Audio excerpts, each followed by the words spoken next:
Okay. We'll get past that bit. No, we're very, very, very relaxed. I don't edit, so fair warning. Um, and yeah, and we can just discuss because I like it to be Good. more of a discussion. I like that. Mm.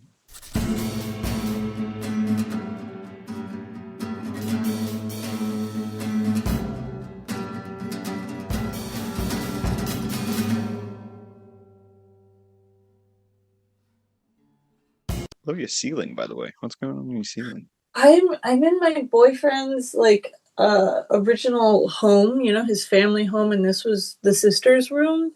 Oh, okay. And there's like painting everywhere.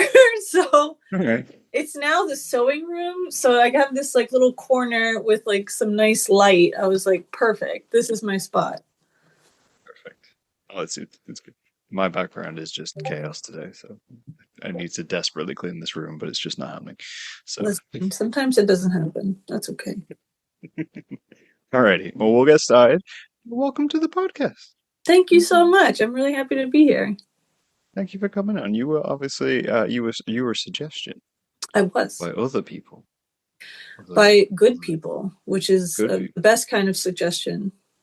Exactly. And good people tend to suggest good people, so the expectations are high, right? Exactly.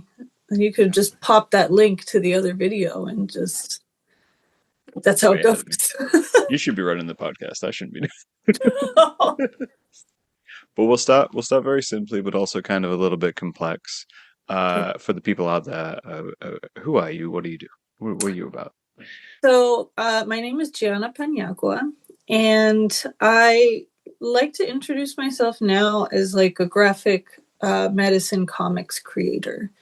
But once upon a time, I would introduce myself as a paper cutting sculptor because that was the core of who I was. And then I think a major part of my identity also happens to be that I have two heart transplants. I've had two. Um, and it's really shaped my life and what it is that I do. So I do young adult support groups for people with transplants, and I also do a lot of work for patient advocacy. And so it's a bit different from maybe what my life used to be. Maybe it's not that different when you really look at it, but that's kind of in a nutshell how I describe myself now. It's physically different, Yeah, perhaps not conceptually different from yeah, creating exactly. fine art. I actually thought that was really interesting when so you were recommended by Cookland, and I looked you up and I thought, oh, because you were described as a comic creator, Yeah, graphic, all that kind of stuff, and then I looked up and I was like, oh, well, you started out in fine art and yeah. you started out in galleries and doing things like that, and I think you're one of the few people I've met who've made the transition that way, Mm. where rather than starting out, fairly graphic and then getting more and more abstract. So I was wondering how you kind of felt about that. Yeah, and I think that was kind of like along the lines of the topic that I had for today, where I think maybe other people like cartoons and drawing those things. It's something I've done since I was Mm, younger. Like I've always read manga, and my best friend in high school, we would draw manga to each other, like and right give on. each other our little booklets in the hallways, Hmm. So I feel like a lot of people do that, and then they end up in comics, and then go and expand from there. But for me, it was the opposite. I had always done art classes, um, and I had studied most of my life to be a doctor. Like I thought that was my only career path, and I went into art when I was told by my transplant team, "You cannot be a doctor." And so I was already in like university, Mm, and so I was like, well, my essentially made art about medicine. And I thought about it as like a back door into the medical world. So I could teach workshops to patients. I could talk about these things whenever the gallery had like a show opening. It would usually be a lot of people with chronically ill issues talking to me. They were the ones who truly got it without having right. to it be explained. Hmm. And so it goes from there of just like, this is interesting. I can do things in the hospital, around the hospital. And then when I wasn't able to do that anymore because my disability got worse, like mobility wise, and I got sick towards my second transplant where like I couldn't do much, I fell into comics. Right. And so that was how it was led there. And comics, it's a more literal way of telling the story, but it Mm. still has nuance to it. Oh, definitely. Yeah. Oh, that's interesting because it kind of it became like a necessity then more than anything else. So just transitioning as Yeah. you went along. Yeah. No, but I did see your fine art stuff though, and I was fascinated by it because it's Oh, just thank you. so much paper. It's So, a lot of paper. I called my studio El Palacio de los Papelazos, which like right. it's like the word papel is paper, and Mhm. papelazos has paper in it, but it actually means just like a gimmicky thing that you make up. And Right. so it seemed like kind of a funny joke of like to name my studio that and have it be on Google Maps. The made up paper. Just The like made of paper.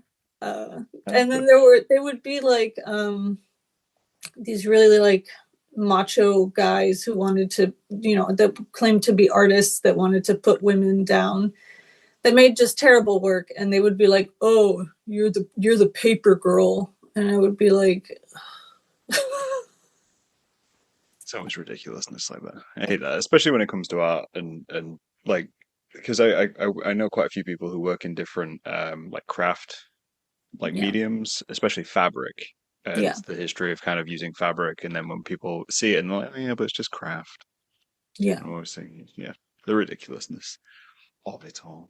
It's No, very that, true, very true. But like I like craft. I have more of a draw to craft, and um like I think the artists out of Asia are still really really into like honing and perfecting craft, whereas we've kind of lost that here, especially in like our top art schools. Like I worked in art for a long time just on my own before I went to get an MFA.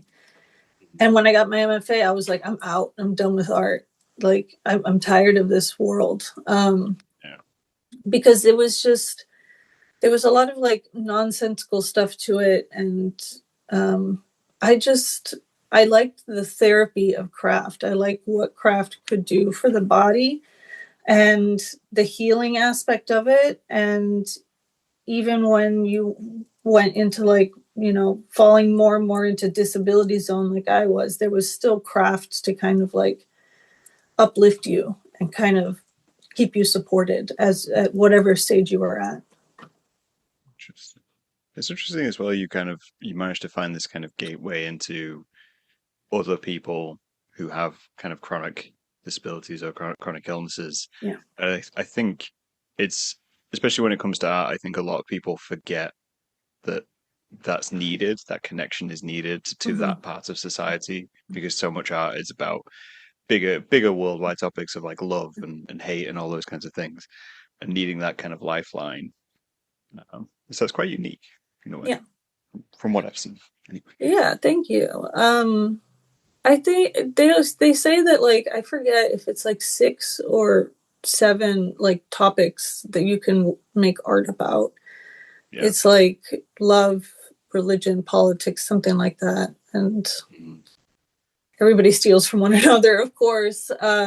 But I think that there's, mm, I don't know, there's something really fantastic about having like a private interactive moment with like you and whatever material it is, and Mhm. it goes into the realm of like something else. And when you have it be about like medical issues, other people who are also dealing with their own medical stuff somehow like just see it and get it. It's like an imaginary language that they get and see within the work. They can see like that intimate moment, whereas like maybe other people can't. Maybe they Mhm. respect the work for some other reason, but they don't see the language in it. Huh. That's interesting. I think as well, like a lot of people, and I don't know if this is your experience of, they miss the kind of humor in some things, especially when it comes to chronic and long-term illnesses. Of Yeah. they think of the topic and they think, oh, this is always going to be very sad. This is Yeah. always going to be XYZ, rather than looking at it and going, well, no, these are human beings who are capable of laughing at the situation as well as being in the situation. It doesn't define them entirely. And that's a big thing which I noticed, especially when I looked at your work. Hmm. It covers balance. Yeah. I think you're right. There is a humor that like we have to have because if not, like you'll go insane, right? So Oh yeah, it just, you have to have it. And like I think that there also is like in my work, I try to make whatever it is, and this is in the fine art work. It has to be beautiful. Like it can be like I did this like teratoma type piece, like where it was this giant like 8 foot mat of like hair and bandages that were actually used. It was a bit of like a biohazard thing, but I did it anyways. And like it was yucky, and there was like stuff stuck in the hair, and there was paint all over it. But then there was also like gold on right. on the parts of it, and like I think no matter what, I like for there to exist a beauty, right? And like I think in my comics, I include more humor, where it's like I have to include some sort of humor and lightheartedness to it. But in the fine art work, I want there to be beauty because I think that like that has that for me is like the most important part. I think that like I like this part of my identity. I think I think that I had certain talents and a way that my brain works, which is different from other people's, and a way that I see the world and skills. And having a transplant was like the perfect thing to give me in order to like utilize all those things for something productive. Right. So it's something where like I'm extremely appreciative, and I don't know. Does that make sense? Maybe I'm not Oh, that explaining makes sense. correctly. Okay. Yeah, no, like, there's a couple of things in there which are like I can see what you're talking about in Yeah. that, you have very abstract, very often brutal imagery, Hmm. but there needs to be a semblance of, beauty within it, which Yeah. then kind of reflects the human being within Yeah. the mess. And the same with the comics is you've got something which deals with can be quite a heavy topic, can Yeah. be especially from outsiders when they're reading it. So giving that humor again gives that kind of humanity to it all as well. Yeah. And yeah, no, I completely agree. I think that works well as a view. Did you find it? Did you find it quite hard going from something which was more abstract to something which was more literal, like comics? Um, I think I had like a plethora of stories that like Right. when I make the comic, I just kind of like see it in my mind and I'm like, okay, this is it. This is the story. And sometimes it'll change along the way or I'll find other little moments to capture and stuff. But um I think it's difficult to go from something that like you kind of use like your whole self and like it's the material like you following the material, Mhm. and in a way the material is like deciding where you tell the story. So like I have an X-Acto blade is how I cut everything, and you got your rolls of paper. I usually put them in like literally where I can roll them out onto a giant table, Wow. and I sketch stuff with pencil, but when you start cutting, sometimes the paper will decide where it wants the blade to go. And you kind of follow that, like, as you pull more and you cut more and you pull more. And these things are like massive in feet. So Mhm. you're going again, you have to go with the grain of the material. You have to go with where it tells you to go. But then with comics, it's such a literal story, and the story appears through you are the one guiding everything, and like uh I don't know, to me, it wasn't frustrating or difficult to go from one to the other because I think I could think both ways. What was hard was not being able to do the sculptures again. Like I want to feel that connection with the material. I want to have that like physical, therapeutic, meditative experience of like I'm making something. I don't feel well or I do feel well and I have something to show for it. Whereas comics, it's whatever's on the page, and it's so much smaller. Like right now, I'm working on like a little zine, and this is like absurd to me that I went from doing 30-foot sculptures to now this, Yeah, and sometimes I feel trapped in that, but sure. I do. I feel like claustrophobic sometimes, but Mhm. mm, I think what gets me out of that mindset is like the benefit outweighs everything. Like I love creating the stories. I love it. Yeah, I think that's a good passion to have when creating, is Mhm. because you end up in that situation where it can be frustrating, but if you hated it as well, that would kind of double down on giving up, I Yeah. guess. Which we both know is not an option when you're making art, No, right? it's really not. It like I was in school and it was really intense when I was like, okay, I'm gonna go back to school to be a doctor. And I had no time to make anything. And that was like debilitating. Yeah. Like a limb was missing. So you need to do it. You need to. Kind of fascinates me that you have this creative passion within you, but your choice was going to medicine, which Yeah. is to me, I mean, as much as it is a fundamental need of everything, not the most creative field to be going into, at I think it's highly least creative. from my. Yeah. I think that the best, so there's doctors, right? And a Mm. friend of mine called doctors mechanics, which I think some are, right? They're following a set of rules, they're solving problems, they're fixing people. But I think the majority of doctors that are like fantastic, great people, and even the ones that are like supremely great, the ones that are like change makers, are like some of the most creatively like creative thinkers.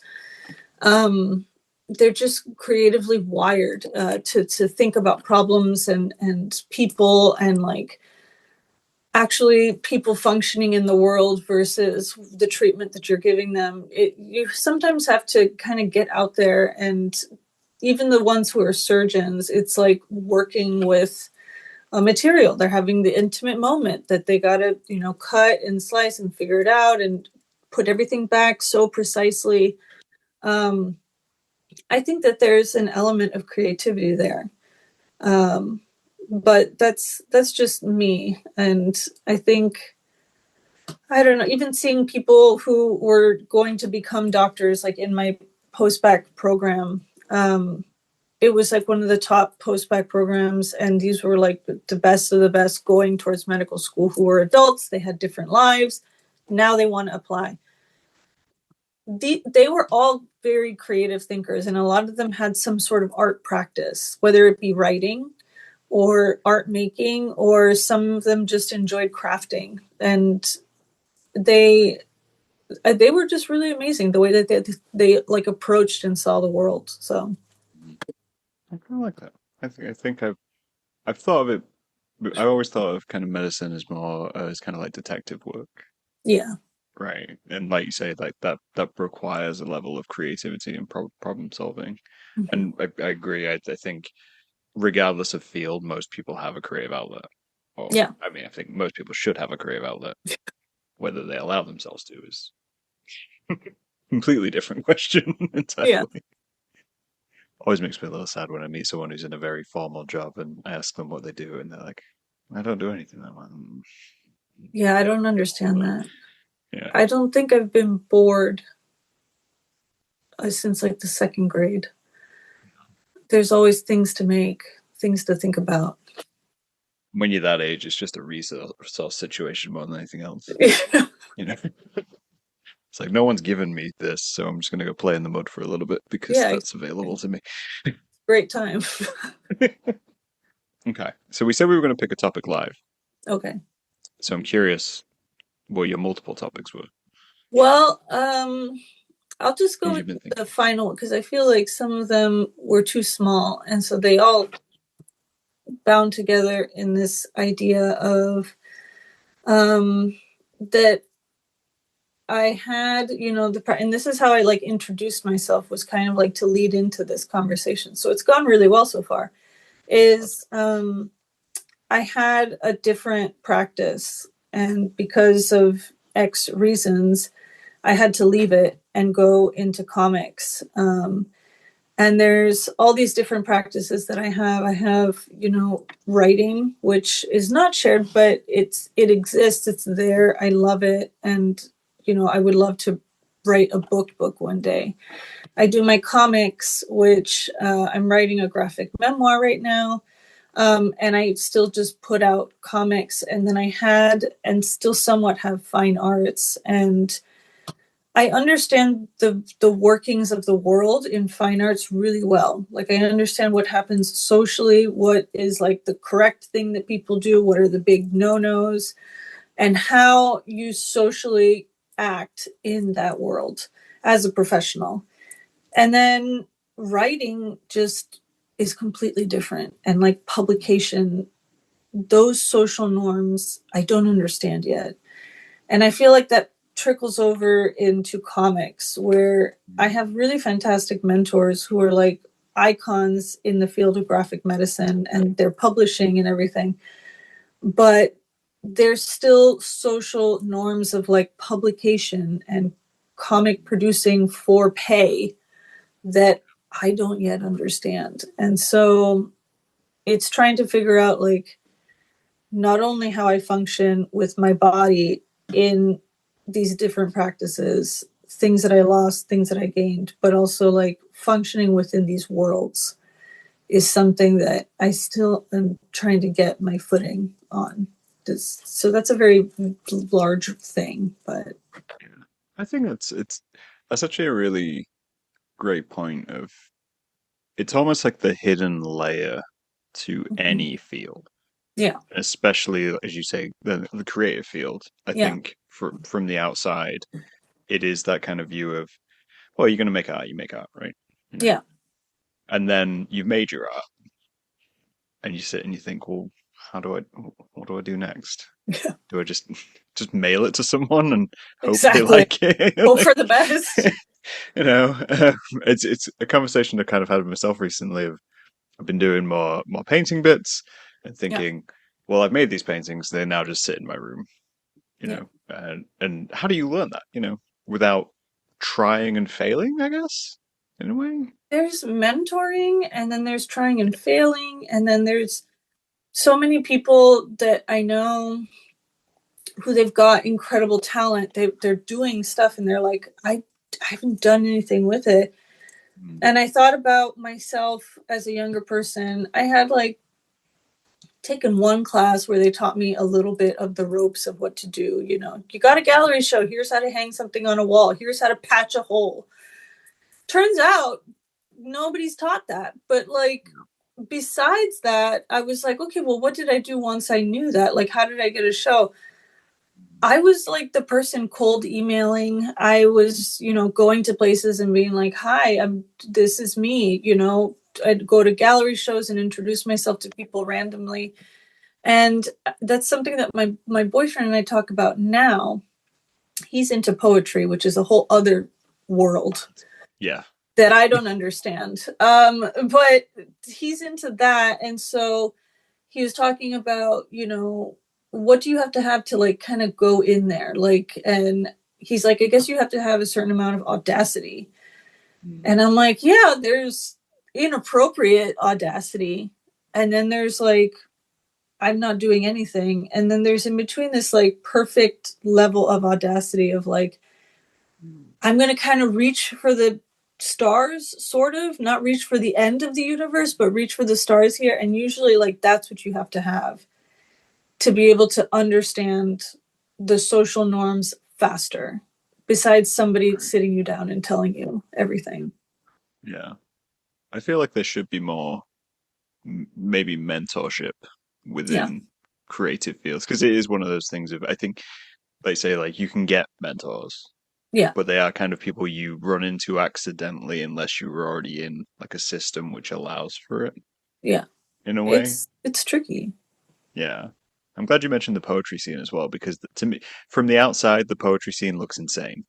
Socially, rules wise, everything. I don't know what they're doing over there. I really can't grasp it. Like him and his friend are applying to things, and it just seems like there's no rhyme or reason to any of it. Because they're poets. That's They're poets. They're doing it. So they're so yeah, melodramatic about things. they're like, this is a good journal. This is a bad journal. I'm like, I don't know the difference. I have no idea.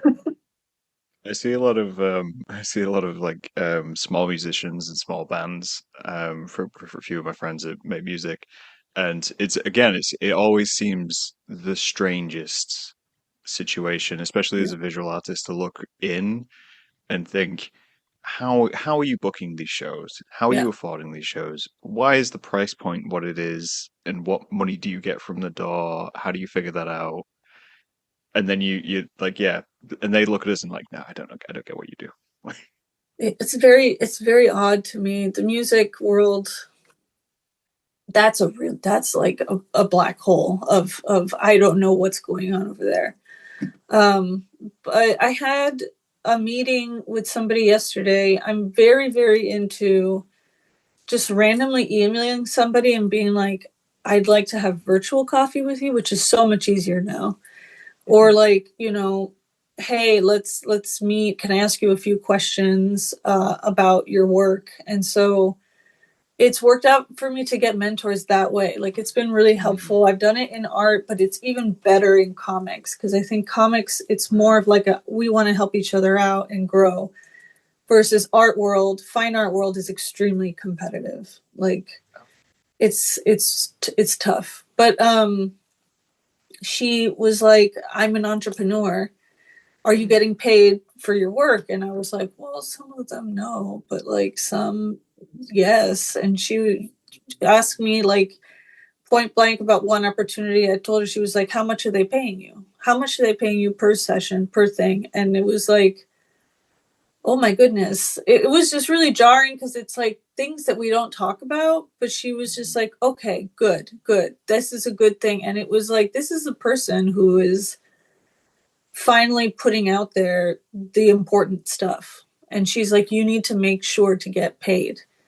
Mhm. And I was like, I feel like I'm going to learn a lot from this person. Like I feel like this is going to be a turning point. It's probably not a great point to bring up that I don't pay my guests, but It's okay. There's volunteer points that I'm perfectly happy. It's a choice. You asked me. I could say yes or I could say no. that's always my end of when I'm cold call emailing people or messaging people of if they say no, that's fine. Like It's I'm okay. taking an hour of your time. It's fine. It's good. This is like giving back to the community. No, I'm just kidding. Exactly. In a way, it is. I sometimes think of this in that way. I obviously I meet so many creatives, so many artists, Yeah. people from various fields because I will speak to anybody, and Hmm. I like that freedom. But sometimes it is just it's pure advice. You know, Yeah. it's people at different stages of their careers. I've had people on who are in 17, 18 years old, Yeah. very much starting out, very much figuring out how to what they even want to do, Yeah. creative field wise, and then people like yourself who've been running for a while have experience with that, and people who are much bigger Yeah. who've just been like, yeah, it's pure luck. Most of Yeah. this is luck, and Yeah. yeah, does it get Um, disgusting? I think it is a lot of luck, but I think there's topics like this where I'm like, it's an hour, it's a great conversation, and if it can be about something that I think will help a listener out there, something that I would want to hear about or like have somebody tell me, I'm more than happy to do these types of things. It would be, if we ran into each other and met randomly, we would have probably a similar conversation. Mhm. But this is putting it out there, and like I think that there is an importance in that, and it should be done. Definitely. I'm kind of curious of your view then of if let's say you let's say someone overhears the conversation and is thinking to themselves, well, this sounds insane. This sounds like an insane way to run any industry, right? Like, and it is. If Yeah. you know if you were in any other business, the way every creative field runs itself sounds like madness. And I'm curious why that is the way, right? If you have a view of why each industry runs itself slightly differently and why it's so hard to get to this point of, oh yeah, there's rules for Yeah. people. Mm. That's a really tough one. I don't know. I think the art world deals with like excuse me, a lot of money. Mm, Like there's a lot of money involved, and it doesn't make sense to me the way that things are done. I think that like a lot of the art world is a lot of like puff fantasy, like look over here, no, look over here. There's magic and mystery, and sometimes it's getting you to fall for hype in a way. I think that that's how it is right now. I don't think it's always like this, and I don't think that's a generalization. I think that there's so much talent and brilliance and incredible work, but like the art world, we're talking about like the fairs, Art Basel, um Freeze, things like that, where there's just a lot of I don't know, there's like a lot of hype there. mm, And the comics world functions in a way that's so much warmer, so much more nourishing. um the publishers, I think it's changing now. There's more publishers that are like also part of the warmth, also part of like, mm. we want to tell your stories. There's newer publishers now. um and I'm not sure. It's really tough, like why worlds are the way that they are in the social structures. But I think a lot of the issues come down to where they think the money is going to come from. And like when you have large amounts of money, or you want large amounts of money, usually you sacrifice some of the things that make that world amazing in order to get it. Yeah, that makes sense. It's interesting as well to hear you say kind of that publishers are warmer these days because they have been such an old institution for so long. I think there's definitely an impression of they're monoliths of everything. I think I grew up in a period where if you saw a good publisher or you saw a good publishing deal, it was likely a scam. It was likely send us your work and we'll publish it, and then it goes into a book which your parents can buy, and it was kind of a bit of a under Mm-hmm. the table way of making money. And I wonder if that's because of the movement of online, where those industries have lost some of the money and Mm. they've realized we need to be more human about this because we don't have a cash cow anymore that we can Yeah. just keep playing with. I Yeah. wonder if other industries will follow that. I wonder. Um, there was a lot of like stuff like what you're saying when it came to, certain fairs. Like there were the big fairs, and then there were smaller, like, little satellite things happening where people would be like, show your work during Art Basel. And it was like specifically that during, not at, that got people. And it was like $35 to submit one piece. Um, it's, it's trying to get on to something that like you don't need to do. But I think that now they're realizing that like truer stories, like for example in comics, graphic medicine stories and graphic memoirs are like a hotter thing because people are teaching these books. They're ingesting these stories and people are loving these stories. And so it's a hotter commodity now. They want to hear about like what is happening in people's lives that like could help someone else. Like the self-help movement is still very much alive and well. Do you think you could ever see yourself doing anything completely fictional? Or do you think you'd always ground it some level of reality and true story? I thought about that the other day. Yeah. I'm not sure if I am ready to go into fiction. I used to write little fiction stories.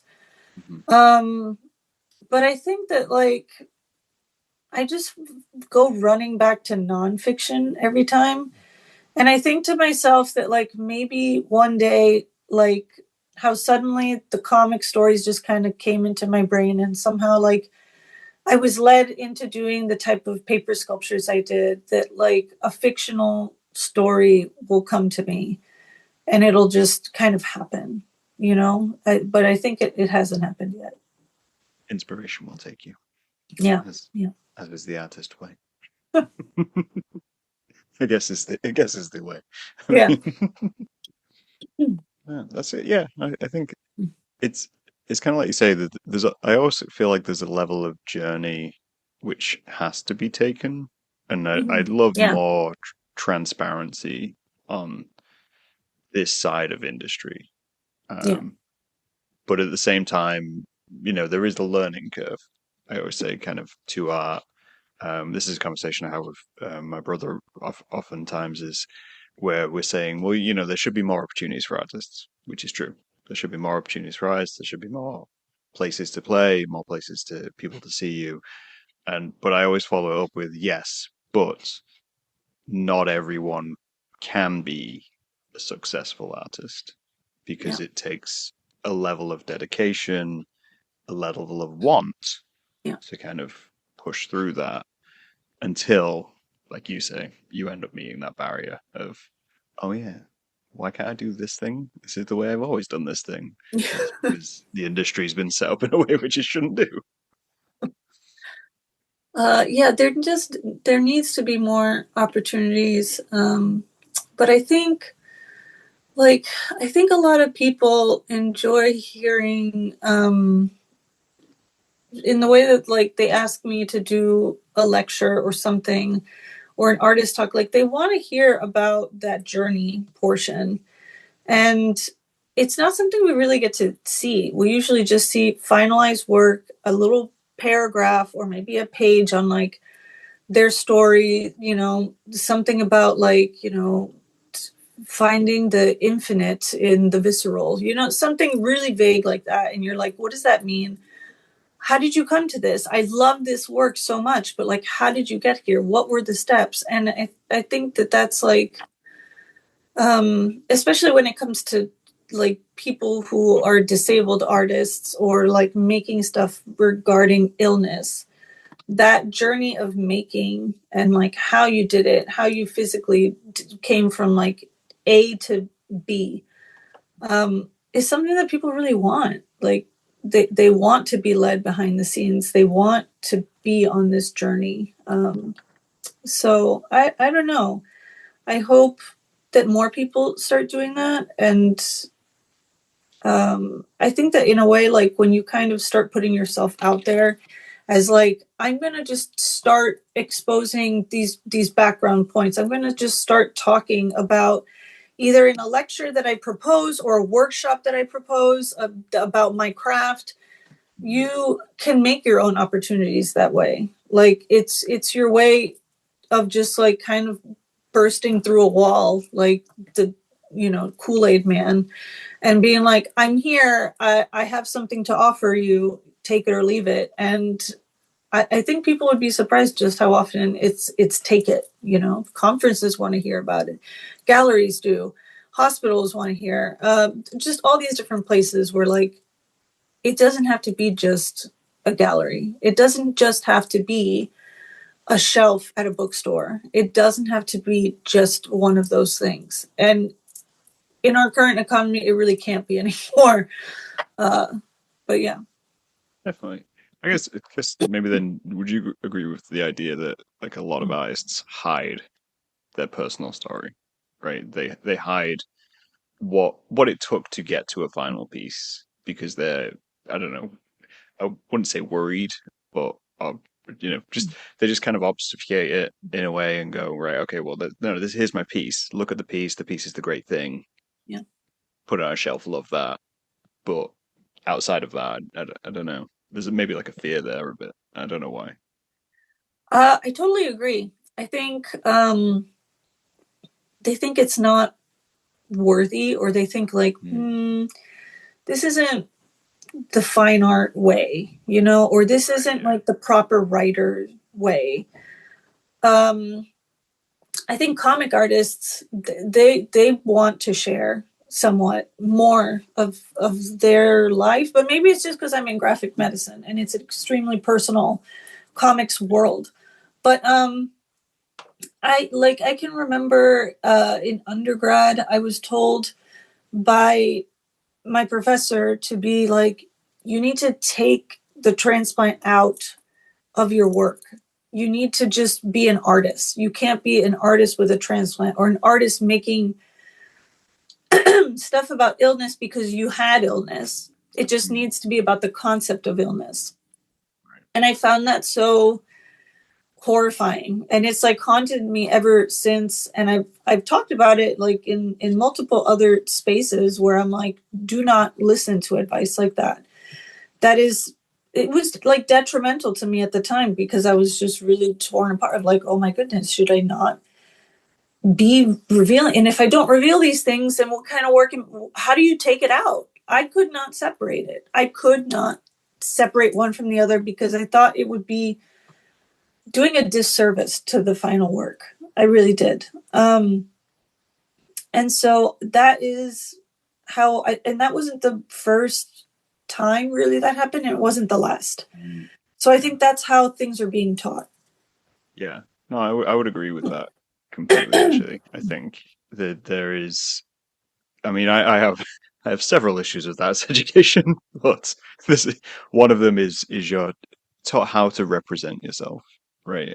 And how it should always be the concept, and it shouldn't be overly personal when you present it because it Yeah. distracts in a way.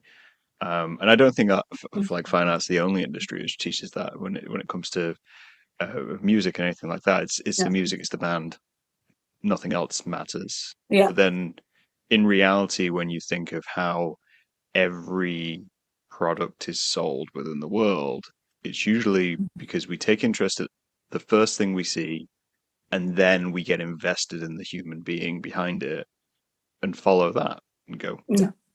this is why Yeah. it's cool. It is. It's true. People become obsessed with in music. It's like, oh my gosh, I'm such a fan of, this writer who does the music and he sings, like you could tell his whole story is in this song. Um, and then there's artists who it's like, oh, their work is amazing because they experienced XYZ. And people latch on to that. Yeah, and definitely. And I think it kind of cuts the other way as well when you see something and then you find out the story of the artist and it's not related. And it has a completely different emotional Yeah. impact as a piece because the context is there. Yeah. Uh, yeah. No, that's insane. That's a really good point of again. This ends up becoming a podcast where I basically just trash arts education for a while. Oh no. Oh no. You're all teaching art wrong. Please no. Some of them out there are like There is some superstars. great teachers. They changed my life. Some of my professors became like some of my best friends, but then some lines from certain professors stayed as like kindling for some sort of motivational of like, I'm gonna prove you wrong or something like that, where the words seemed so incredibly off-putting, wrong about my work, that they allowed me to dive deeper into what I was doing. So in a way, it works out. They both taught equally as strong, I guess, in the end. Just not the lesson you wanted at that exact moment. Yeah, It's exactly. like, yeah, I'm looking for some support, and I've been Yeah. insulted. But yeah, no, I kind of agree. There's definitely lines which do stick with you, and you end up carrying for a very long time. Yeah. Definitely carrying, well, two or three, but Yeah. won't go into that. No, yeah, I think you're right. I think this kind of rounds us out to a good point of there's all these background practices which don't get taught. You Yeah. end up discovering along your way, unless you kind of have an opportunity to reach out for a mentor or just reach out yourself to kind of put like you have put yourself in Yeah. that position of, hey, I do this thing. Let's talk about it. What do I need to do to kind Yeah. of keep going? I think it's genuinely good advice. Yeah. I was just in an online conference. It was a graphic medicine summit. And like we're reaching an era of like hybrid conferences, right? And like the networking isn't the same. And how do you kind of message people now and get to know them? And so I feel like I've taken very full advantage of like the Zoom chat and like am furiously like messaging people who, if they present or they make a point that I'm like, that seems like an interesting person. That seems like, you know, maybe they're making these types of comics. I want to know more about that. Um, I'll just like message them through there and again invite them to like, hey, you want to get some virtual coffee? And I've got like a big list of people I have to email still, but like everyone was receptive to it. I think people want that when they go to a conference like that. The best part is like the people that you meet, and like we're kind of losing that through like a screen, not letting us see who's next to us. What are they drawing? Are they writing notes or are they drawing pictures for notes? And you can introduce yourself that way. Excuse me. So now I don't know. It's like you have to really, really be audacious to be able to like make those opportunities, find the mentors, and kind of just go out there and try something for yourself. So Nice. Good round out as well. As yeah. well. I like it. On that note, though, I do have a couple of questions to round this Okay. out with. Depending on if you've seen the episode, the podcast before, depends on whether you've preempted me of asking these questions. But Okay.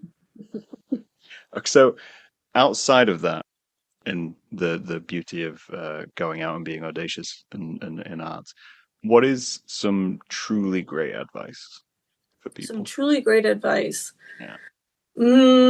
That's a tough one. I think truly great advice is like to carry a notebook everywhere with you. If you're like a creative type thinker, even if it's just you know, you're not making art per se yet, but like maybe you have an interest of like things that you're always thinking about. Um if you are a creative person, you should always have like a notebook with you. And I think that like even the smallest of like blip ideas or a little kernel that you think about, like put it in there. You'll thank yourself later. And if anything, it's like it's just an archive of where you were at, and then maybe one day that turns into something. But I think that it works well as advice for just like a creative professional, and also just like as a human. Um, you know, there were reasons that I drew some stories or wrote out like stories or you know diary entries in my own notebooks when I was headed towards a second transplant. I knew it was like an archive I would want to have of like in case things went wrong, in case I met my end much sooner than expected. I think we'd all like to think that there's just some sort of like I don't know, this little encyclopedia in a way, but maybe not encyclopedia, but this little like journal of where we were at, what was going on, what was in our head. And that's like a very comforting thing. But I think that's secondary to just document your ideas. You know, it's the simple advice of just have a notebook and document your ideas. I like that. I like the idea of it being a bit of an archive as well. I Yeah. think I think the whole notebook idea I think often gets conflated with people when they think of like written diaries or bullet Yeah. journals, and then it becomes a pressurized thing of I've got to do this every day or I've got to make this list, or Yeah. worrying about, oh, well, what am I going to do? I'm going to have like a stack of 50 notebooks. Yeah. You know, what happens then? Rather than thinking of it as like, well, yeah, I'll have a stack of 50 lessons in life or doodles or Yeah. It's anything. just, it's a book published by you and it's just on Yeah, one bookshelf. This is like, I needed a notebook, but I didn't have one. yeah, So I just stapled pages together perfect. Yep. and it just documents like my Seattle trip. I'm in Seattle right now. And like I save little things everywhere. And I think like there's little things of what we did, things of what I was thinking about. Like, and this, I know that like in 2 years, I'll be thrilled to know that this exists or that, you know, it's just on a shelf somewhere where someone else can read it. Like it's solid DIY zine behavior that is, which I'm Yeah. always in favor, always in favor of. I love that. I always say with zines, I love the ones where you find them and they're like, how do you make it? It's like, I was in a shop and this is a napkin. Yeah. This is the actual napkin which I'd made it on, and then I This is it. photocopied it, and I'm like, that's amazing. So everything I want from a zine. I'm always so impressed by those people. I'm like, why didn't I like do Yeah. something like this? And I'm like, these people are like creative heroes. Like, They're taking it to a new level. Everyone else is worried about page thickness, and there with four napkins just stapled. exactly. It's Love it. inspiring to say the least. I love that. Alrighty. My final question, if you would Okay. be so kind. Who should I speak to next? Oh my goodness. Who I should you mean, you speak you were a to? suggestion, so I continue the theme. Okay, I'm going to suggest my boyfriend, not because he's my boyfriend. This is nepotism Not gone because of wild. that. No, no. But because he is like he's a very interesting thinker and we think about things in a very different way and I haven't met anyone else besides him that kind of approaches the world with this viewpoint that's very it's there's a lot of like expanse to it and he writes poetry but they're usually very short and they're like these little tiny booklets and we became friends like online. We were working at Columbia University. There was like a group that decides who is going to mentor their mentees, and this is Right. for the entire incoming class. And so there was four of us, and all we did was read people's questionnaires and matching them to somebody else that we thought might be a good mentee. And it truly requires like goodness, like it's one of the groups that actually has like true sincerity. And Hmm. so the people who are matching, you get to know them really well. We're 6 hours every time on Zoom matching people. Right. And so we became friends because I was interested in his writing, and he writes these meme poems every single day on Instagram. So he writes a poem, it's like 6 lines, and there's a meme to it. Right. And I was like, these are actually pretty good. I thought these were going to be trash. But they were actually really interesting. And I was like, this is a person thinking about things in a different way. Mhm. And that was like really refreshing. It truly refreshing. And so we became like creative friends where Mhm. every day he write a poem. Every day I would write back something sincere or to troll him. Either one. And then he sent me poems in the mail, and I wrote back comics of the poems. And it became like a creative partnership of like, this is a person who is allowing my mind to expand, reacting to certain ideas that we're talking about. And I think everybody needs a friend like that. It's like you can't find those people everywhere. Somebody who's like locked in mind to mind, but that like allows you to crack your mind open. And I see him kind of do that where like he cracks open people's minds where he asks them questions that they've never been asked before. And I have a deep appreciation for that. And so that's why I would suggest him on like a purely creative merit. Yes. Aside from that, and yeah, I just not everyone's talking about meme poetry, I guess, these days. It is a niche topic. Not everybody's talking about poetry either, and it's like it's a tough world out there for those poets. So yeah, I think that's my suggestion. What's the Instagram name? Um, actually, I don't know. Let me Oh, that's a let me real check. test. It's It's like like I'm dating something. him, but I don't know his Instagram. It's something long. Alexander Big Poet. Alexander Big Poet. That's All it's right, classic. There he is, right there. there he is. Cool. All right. Alexander underscore big underscore poet. I will do my classic reach out into the DMs, and we will Yeah, we will see what happens. yeah. And I'll I will tell him tell him to that check his he has to DMs. do it. He loves keeping up with people via social media, more so than everyone I've seen. Like in a very like lovable way of like. I think his profile on Twitter was like, "I miss my friends every day." Something nice. Yeah, that's the nice way of using social media. It's Yeah, right. I was like, yeah, "Oh, this is like different. This is refreshing." yeah, that's lovely.